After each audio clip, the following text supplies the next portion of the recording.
toutes et à tous. Konnichiwa. Aujourd'hui, Alexandra et moi faisons un tutoriel sur le modelage des joues. Dans un pays comme le Japon, il y a beaucoup de libertés de styles différents, notamment avec le kawaii. Kawaii. Cette tendance à valoriser une image physique infantile et de tout ce qui est considéré comme mignon ou adorable.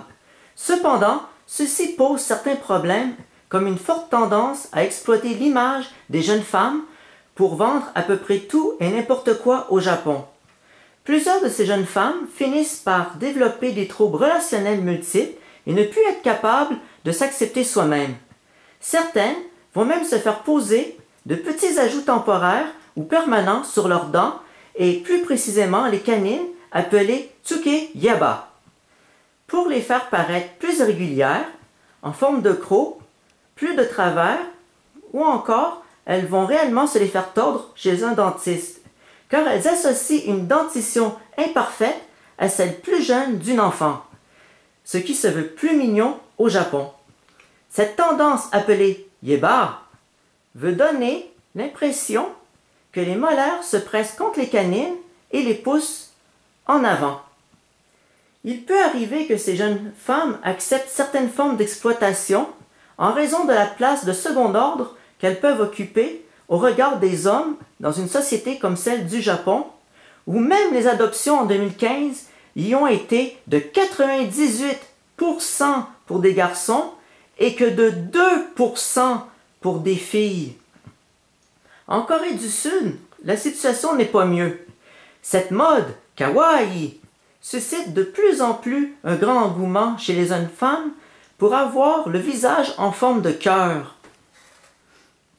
Alors certaines se font enlever un morceau d'os de chaque côté de la mâchoire pour arriver à leur fin.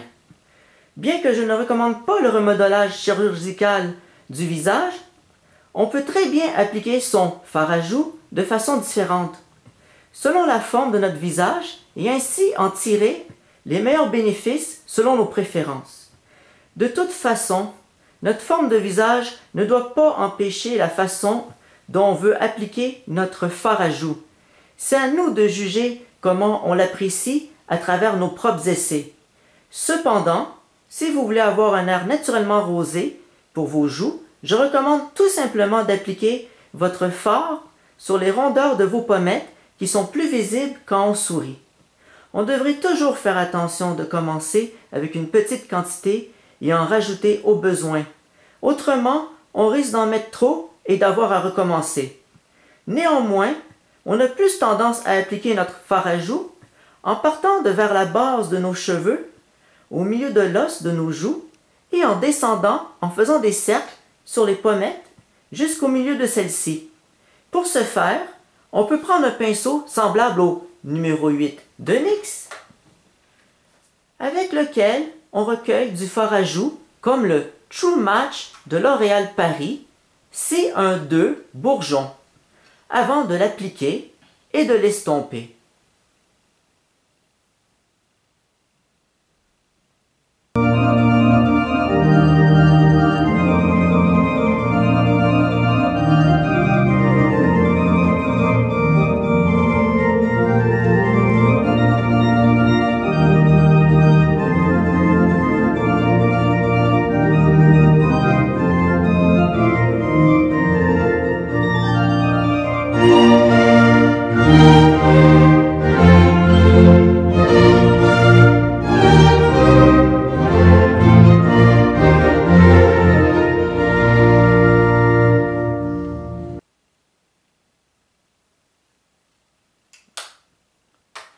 Dès lors, nos joues ressortent mieux.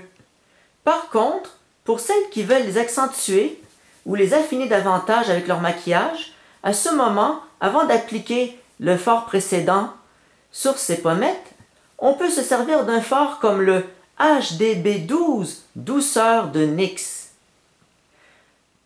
à joues ou dans Nanticerne dont la couleur est légèrement plus foncée que le fond de teint utilisé et venir l'appliquer le long du creux de nos joues avec un pinceau comme celui précédent, en glissant du haut vers le bas.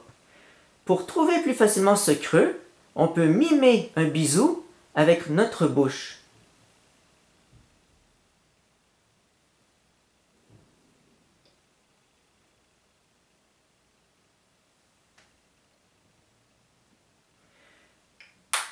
Finalement, si vous n'êtes toujours pas satisfaite et que vous voulez que vos pommettes soient encore plus en relief, il ne vous restera plus qu'à venir appliquer un enlumineur avec une couleur claire comme celle que l'on trouve dans le True Match Lumi de L'Oréal Paris, numéro 202 rose, dans le haut de vos joues et avec un pinceau plus plat comme le numéro 7 ou 12 de NYX.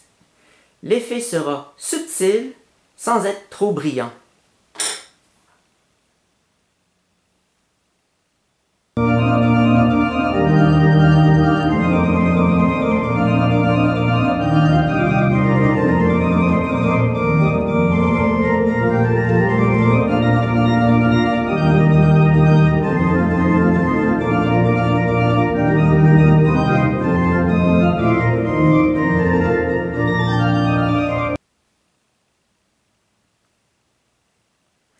Alexandra et moi vous disons merci d'avoir regardé ce tutoriel et vous disons à la prochaine.